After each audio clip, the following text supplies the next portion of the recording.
제가 지금 광컴퓨터의 개념으로서 어떤 구리 방막 대신 어떤 광섬유 입자들을 뿌려서 방막 형태로 할 수 있다고 제가 말씀을 드렸죠. 저는 구리하고 광섬유를 이렇게 서로 섞어 가지고 웨이퍼를 만들 수 있으며, 정보의 어떤 우리가 거울 보면은 이렇게 정보의 빛이 있으면은 거울이 이렇게 우리 모습이 보이고, 빛이 없으면 안 보입니다. 이렇게 해서 정보의 전달자로서 빛이 배달부 역할만, 그러니까 정보를 이렇게 정보 고속도로, 정보 도로, 정보의 입출력 통로로만 사용하고, 그것을 제 일환을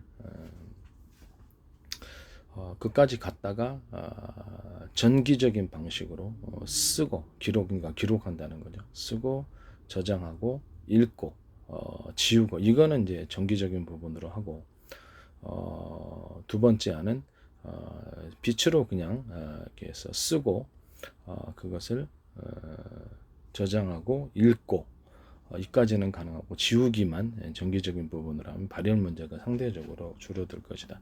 발열 문제를 해결하기 위해서 항상 전기 선로가 있지 않습니까? 반도체가 됐든 아니면 마더보드, 뭐 하든 뭐 CPU, 하드 디스크, 뭐 이렇게 뭐든 그래픽 보드, 이런 것이 있을 때 발열 문제가 있다면, 이 전기 선로에 항상 전기가 항상 상시적으로 지나다니면은 이게 발열 문제가 생길 것이다라는 것입니다. 그래서 그 부분을 해결하기 위해서 제가 언오프 방식으로 해서 작은 배터리를 만들어 가지고 거기다가 뭐 거기 전기 이렇게 읽고 쓰고, 이거 쓰고 그다음에 저장하고 읽고 이렇게 지우고, 이 부분만 하든지 아니면 그냥 광신호로 그냥 쓰고 저장하고 읽고, 이 부분만, 이 부분은 이제 비축과 광신호로 대신 해주고, 그 다음에 지우기만 전기적인 것으로 하자. 그래서 작은 배터리에다가 전력을 충전하고, 그때 이제 언오프 방식으로 해서 전기 선로가 있다 그러면 거기다 전원을 차단시킴으로써 발열 문제를 해결할 수 있다고 제가 말씀을 드렸었어요. 근데 이 부분에 있어서도 이제 구체적인 방식에 있어서 제가 그 약간 그 거울 방식, 이게 거울 방식이 뭐냐면, 뭐 다양한 방법이 있겠죠. 다양한 방법이 있겠습니다만, 하나의 아이디어로서 우리 그 거울 보면은 우리 이렇게 모습이 보이지 않습니까? 보이면 그것을 안에서 읽어내는 겁니다. 무슨 말이냐면, 우리가 그 사진을 딱 보면은 우리가 사진을 똑바로 인식을 하는 것처럼, 거울에 속에 있는 그 어떤 데이터가 이제 어떤 데이터가 됐든, 문자 데이터도 있을 거고, 문자도 있을 거고, 뭐 영상도 있을 거고, 그거를 거울 방식으로 인해서 우리가 이렇게 우리 보면은 우리 뇌도 이렇게 눈에서 빛이 없으면 못 보잖아요. 눈이란 기능이 있어도 상이 거꾸로 맺혀갖고 그것을 정보를 해석하듯이, 정기적인 그 광섬유가 이제 광신호가 그쪽으로 가고, 그것을 거울 방식으로, 사진 방식으로 이해가 가시죠? 사진이 그냥 이해를 돕기 위해서 사진이라고 얘기한 겁니다. 정보를 이렇게 영상을 슬라이드 보면 우리가 이렇게 천 같은데 이렇게 슬라이드 딱 하면 다 비추듯이 거울 방식으로 해가지고 거기서 딱 정보를 그렇게 하고, 거기서 이렇게 해석하는 부분이 따로 있어야 되겠죠. 해석을 하고 그것을 쓰고 저장하고, 이것을 똑같이 보고 베낀다는 뜻이죠. 그 방식으로 하면은 훨씬 이것이 변환 효율이 좋을 것이다 라는 것입니다. 이해가 가시죠? 거기다 사진 찍어준다는 뜻입니다. 거울 방식으로 빛이 거기서 비춰주면 걔가 이제 그것을 정보를 해석해서 그대로 전기적인 신호들이 쓰고 저장하고 읽고 지우고, 이 부분만을 담당해 준다는 것입니다. 또 더 나아가서 광신호 자체가 이것을 직접 쓰고 읽고 저장하고 읽고, 이 부분만 해주고, 정기적인 신호로 해가지고 지우고, 이 부분만 정기적인 신호를 담당하는 제 이안을 제가 말씀을 드렸어요. 그 다음에 제가 광신호 어떤 컴퓨터 내부 안에서 이 기술들은 CPU에 사용될 수 있고요. 그 다음에 또 마더보드, 그래픽보드, 뭐 그다음에 하드 디스크, 또 반도체 모든 부분에 사용될 수 있습니다. 로봇과 모든 비행체 A사 레이더의 어떤 기판 설계 방식, 모든 형태의 로봇의 기판 운영 체제에 있어서도 이 기술 구조가 사용, TV 안에서도 가전도 그렇고요. 이런 것들을 모든 산업계에 있어서 산업 공작 기계도 그렇고 기판 설계할 때 이제 이런 식으로 하시면 이제 제 기술 구조가 되겠다라는 것을 말씀을 드립니다. 대용량 저장 장치와 슈퍼컴퓨터 이런 데서도 사용되지 않을 데가 없어요. 그래서 제 이 방식은 저는 매우 효율적이라고 생각하고 있고요. 원천 기술로서의 제 기술에 대해서 다시 침해를 하시면 이건 남의 기술 도둑질해서 상업화시키지 말자라는 것을 다시 한번 말씀을 드립니다. 그 다음에 그 배터리를 넣는 부분인데 마더보드에도 이런 식으로 이 발열 문제를 해결하기 위해서 CPU에도 그렇죠. 그 배터리를 둬서 정기적인 선로에 항상 신호가 왔다 갔다 하지 않게 정기적인 선로에서 전기가 항상 있으면 그게 발열이 생기는 거거든요. 점점 많이 쓸수록 전기를 뜨거워집니다. 그래서 그게 이제 광컴퓨터를 저해하는 그런 발열 문제라고 생각하고 언오프 방식으로 해서 CPU가 됐든 하드디스크가 됐든 일반 반도체가 됐든 또는 마더보드나 그래프보드 막 이런 부분들이 있어서도 다 마찬가지입니다. 하드디스크 안에서도 마찬가지고 그래서 전기를 배터리를 작은 배터리를 놔서 전기를 충전해주고 그래서 충전이 끝나면 곧바로 항상 상시적으로 전기선로에 전기가 흐르지 않게 하는 언오프 방식으로 해서 전기를 끊어주는 거죠. 그럼 거기에 발열 문제가 안 생긴다라고 제가 말씀. 광컴퓨터에 제일 이게 제일 중요한 문제가 아닌가라는 생각이 들기도 합니다. 그리고 거기 냉각 부분에 있어서는 제가 기존의 냉각 방식을 되게 말씀을 드렸었어요. 말씀을 드렸고. 그래서 뭐 컴퓨터다 그러면 윗부분에 환풍기식으로 만들어서 더운 공기를 빼주면 전체 공기가 이렇게 보온실처럼 온실 효과처럼 난방이 되는 효과가 있잖아요. 그래서 윗부분에 쿨링팬을 2개를 두든지 또는 하나의 회전축에 뭐 2개, 3개 이렇게 달려있는 제 방식의 어떤 프로펠러를 둬서 환풍기 방식으로 열을 빼고 그러면 상대적 온도가 낮아진다라고 말씀을. 이 부분은 이제 제가 선풍기 부분에서 천정까지 올라가는 선풍기 그래서 그 윗부분에 공기를 빠른 그 팬으로서 선풍기 팬으로서 회전 프로펠러로서 식혀주면 전체적인 온도가 되게 낮아지더라 라고 말씀을 해서 타워 형식의 상중하를 동시에 식혀주는 제가 이렇게 선풍기를 발표를 했었거든요. 그래서 상중하를 동시에 식혀주면 온도가 상대적으로 되게 많이 떨어지더라. 이 방식의 이제 냉각 방식을 제가 이렇게 컴퓨터 안에도 도입할 수 있고 A사 레이더라든지 또 다른 그 어떤 모든 냉각이 필요한 부분에 도입할 수 있다라는 것을 말씀을 드립니다. 또 에어컨도 뭐 에어컨도 이렇게 어떤 위에 한 군데만 나오잖아요. 그래서 높이를 이제 틀리게 해가지고 천정까지 좀 비슷하게 올라가서 거기서 이렇게 식혀주면 이 부분의 공기가 난방 효과로 인해서 더워지기 때문에 그 공기를 식혀주면은 모든 찬 공기는 밑으로 내려오니까 전체적으로 굉장히 온도가 낮아질 것이다 라고 발표를 했더니 삼성에서 아니나 다를까 저한테 동생을 통해서 동생이 삼성전자 옛날에 삼성전자 다니는 걸로 알고 있습니다. 어찌됐든 간에 뭐 에어컨이 하나 배달이 왔는데 천정 높이가 약간 그 기존의 에어컨보다 약간 키가 큰 그런 것을 했는데 시원하더라고요. 온도를 뭐 30도씨 뭐 29.5도씨 설정을 해도 엄청 시원하고 되게 다른 방식에 비해서 그래서 직접 제가 이번 여름에 체험을 했어요. 그래서 이 부분에 대해서 그래서 에어컨 부분에 있어서 더 나아가서 그 에어컨을 이렇게 있으면 윗공기 또 아래 공기를 동시에 차갑게 만드는 또는 그 밑에까지 해서 두 군데에서 송풍 바람, 그러니까 냉풍 바람이 차가워진 공기를 두 군데에서 내뿜는 방식, 위에 부분과 아래 부분에서 내뿜는 방식을 사용하시면 제 기술 구조가 되겠습니다. 그런 거 그 남의 기술을 도둑질해서 상업화시키지 맙시다. 원천 기술이라도 하나의 개념이 기술자들이나 회사에 있어서 중요한 어떤 깨달음이라 그러네.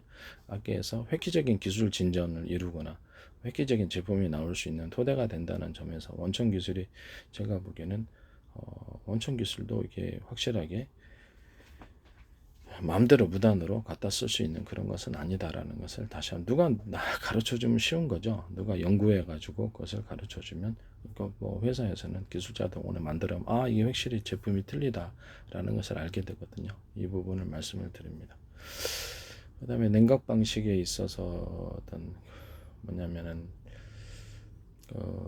뭐 발열이 많이 일어나는 부분들, 하드 디스크의 박스, 여기는 제가 아까 뭐냐면은 그 히트파이프 원리처럼 금속 부분, 금속 여러 겹, 금속이 서로 두께가 틀리면 더 좋아요. 금속 여러 겹과 냉각 물질, 냉매 물질의 여러 겹, 그러니까 금속 물질, 냉매, 금속 물질, 냉매 이런 식으로 금속판, 냉매 물질판, 금속판, 냉매 물질판 이런 식으로 해가지고 히트파이프 원리처럼 하드 디스크를 둘러싸는 박스로서 놔두고 거기에도 쿨링팬을 작은 거 하나 만들어주면 전력 소비는 좀 있겠지만은 전체적인 발열에 있어서는 굉장히 획기적으로 차가운 공기를 만들어줄 수 있다라는 것입니다. CPU도 역시 마찬가지로 쿨링팬이 하나의 회전축에 2개 정도 들어가게 또는 뭐 3개도 하셔도 돼요. 그래서 전력 소비는 되겠지만 그러기서 쿨링팬을 거기서 그렇게 해주고 CPU를 둘러싸서 히트파이프 원리처럼 금속판, 그다음에 냉매물질, 금속판 냉매물질 이 여러 겹의 결합 또는 이제 금속판을 여러 개 두께로 해서 금속판을 서로 두께를 틀리기 위해서 열을 외부로 금속판이 그 열을 흡수해 주는 거죠. 차가운 에너지를 열을 흡수해 주는 원리를 갖게 됩니다. 하여튼 이런 것을 하셔도 되고 더 나아가서 제가 바닥 부분을 선풍기를 틀어보니까 이 바닥 부분에 타일이었는데 그것이 온도가 되게 차가워지더라. 그래서 내가 슈퍼컴퓨터 같은 데나 아니면 일반 그 바닥을 돌로서 이렇게 대리석 같은 차가운 거 있잖아요. 옥돌이나 뭐 이런 게 차가운 걸 깔아놓으면 되게 시원해지겠다라는 생각을 했거든요. 심지어는 벽도 그런 원리를 따라 CPU를 이렇게 돌로서 밑에다가 이렇게 뭐 돌이 뭐가 됐든 간에 이렇게 깔아놓으면 추가적인 온도가 되게 차가워진다라는 그 원리를 발표를 했었습니다. 그래서 이 부분 이제 따라하시면 이제 제 기술 구조가 되겠다라는 것을 말씀드립니다. 그리고 환풍기 방식으로 해서 윗공기를 컴퓨터 윗공기 윗부분에 환풍기를 그 통로를 바람이 드나드는 통로를 두고 거기다가 쿨링팬을 둬서 뭐 하나의 쿨링팬이 아니라 2개 두면 더 좋겠죠. 근데 이 부분을 컴퓨터의 다른 방향 가령 예를 들면 하드 디스크 부분, 하드 디스크나 아니면 컴퓨터의 양방향 이렇게 컴퓨터 이렇게 있지 않습니까? 데스크탑이 이쪽 부분에서도 환풍기 방식으로 빼주고 이쪽 부분에서도 빼주면 양쪽으로 공기가 빠르게 이렇게 빠진다는 말씀이에요. 그래서 이렇게 양쪽으로 위에 윗부분을 공기가 드나드는 통로를 만들고 환풍기 방식으로 공기를 빼면 등 공기가 되게 빠르게 빠질 것이다.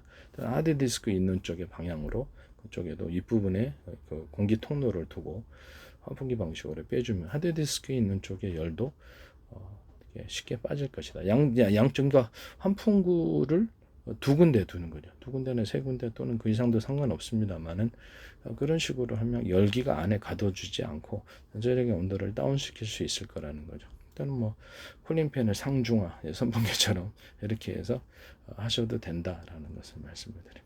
그리고 제가 이제 냉각 방식에 있어서 에어컨 이거는 뭐 컴퓨터나 아니 에이사 레이더 같은 데나 쓸 수 있는 그런 부분들인데 차라리 에어컨식으로 에어컨이나 냉장고식으로 해서 차가운 공기 냉기를 만들어 가지고 그것을 냉각하는 그런 방식을 말씀을 드릴게요. 그 중에 하나의 방안으로서 이렇게 미세관 있잖아요. 아주 물이 지나가는 미세관 또는 뭐 냉각 액이 지나가는 미세관을 만들고 그 위를 서로 여러 겹의 금속 파이프로 여러 겹으로 이렇게 둘러싸는 거죠. 그 위를 또는 금속 파이프, 히트 파이프 원리처럼 금속 파이프, 냉각 파이프, 냉각 물질 파이프, 금속 파이프, 냉각 물질 파이프 이렇게 여러 겹으로 해가지고 온도를 식히는 구조를 갖게 되고요. 그래서 그것을 회전 방식으로 증발기 이게 미세관에 물이 지나갔다 그러면 순행식이 되겠죠. 회전 방식으로 빠르게 돌려주면은 여기서 추가적으로 열이 기화되면서 차가운 에너지가 생긴다. 그래서 이거를 송풍을 해주면 된다라고 제가 이런 방식이 이제 냉각방. 원래 이제 정수기에서 차가운 물을 얻기 위해서 사용하는 제 기술인데 제가 이제 개발을 했죠. 누구야? 그래서 이런 것을 빠르게 회전을 해가지고 하면은 그 빠르게 이제 그 물이 돌아가면서 열이 기화되면서 차가워진다는 원리를 제가 말씀을 드려요. 정수기에서 사용할 수 있고 이것을 냉각 방식으로서 사용할 수 있고 기타 산업 분야에서 이것이 쓰일 때가 많을 것이다. 그럼 이런 식으로 에어컨이나 아니면 냉장고식으로 차갑게 한 공기를 냉풍을 쏴주면은 좀 더 시원해질 것이다라고 말씀을 드렸어요. 이런 냉각 방식은 이제 전기 자동차나 기타 자동차 아니면 이렇게 A사레이다 어떤 컴퓨터 또는 어떤 그 부분에서도 이것을 사용하시면 전부 산업 공작 기계, 군사용 기계 이런 것들을 그래서 이런 냉각 방식을 사용하시면 제 기술 구조가 되겠다라는 것을 말씀을 드립니다. 순행식 방식 이게 이제 순행식과 어떻게 보면 공냉식의 두 가지의 결합이라고 할 수도 있겠는데 그렇게 하시면 이제 제 기술 구조가 되겠다라는 것을 말씀을 드립니다. 또는 순행식 방식으로 물이나 부등액을 빠르게 미세관을 통해서 많이 한 개의 어떤 그 부동액이 물이 이제 순행식 방식으로 사용된다고 했을 때 한 개의 관이 이렇게 흐르는 것은 의미가 없어요. 이것을 10개의 관으로 만들어서 빨리빨리 픽픽픽픽 돌리면은 그 안에서 열이 기화가 되고 굉장히 온도가 차가워집니다. 이런 순행식 방식이 있어서 이렇게 물이 만약에 그 차갑게 하는 구조를 가졌다 이 순행식에서 그러면 그것을 흐르는 관을 갖다가 한 개 만들어줄게 10개 만들어줘 숫자를 많이 배치하는 거죠. 그럼 팽팽팽팽 빠르게 돌아가면서 열을 빠르게 기화시킬 거다라는 것입니다. 열을 없앤다는 거죠. 이 방식을 사용하시면 제 기술 구조이시게 되겠습니다.